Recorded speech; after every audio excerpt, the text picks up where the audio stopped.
The Oncotype DX recurrence score predicts the likelihood of disease aggressiveness. So what we were attempting to do when we did the test for invasive breast cancer was figure out which women had disease that would be more aggressive and could potentially benefit from more aggressive treatment.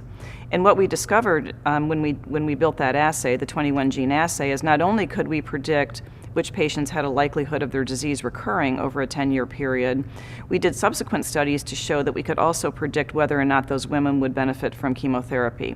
So we ended up in a situation that we had 50% of women in a low-risk group, 25% in an intermediate risk group, and 25% in a high-risk group. Now, even better than that, we were able to give an individual score to each patient. So when we designed the studies initially, we were hoping to be able to identify risk groups. And we were very pleased to see that not only could we identify certain risk groups, we could actually give women an individual score to show them their likelihood of recurrence. So, for example, if you get a recurrence score of 7, that correlates to a specific likelihood of recurrence over a 10-year period. We can also then tell you, is your cancer likely to benefit from chemotherapy?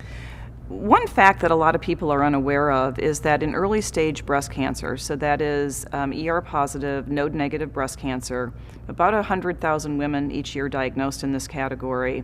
Most of those women, prior to Oncotype DX being available, would have been recommended chemotherapy based on cancer practice guidelines. Now, what's unfortunate there is that while most would be recommended chemotherapy and most would get it, most do not benefit.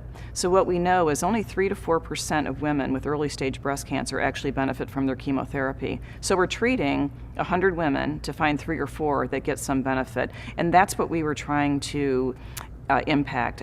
That was just not a sustainable way to go forward to treat breast cancer. And so what the Oncotype DX test did was allow us to tell 50% of these women, you have very low risk disease, your likelihood of recurrence is very low, and further we can tell you that your disease isn't likely going to be impacted by chemotherapy. Conversely, we can tell those women that are in that high risk group that they have a high risk for disease recurrence. And while that's not necessarily good news, the good news for these women is that chemotherapy actually will help them a good bit.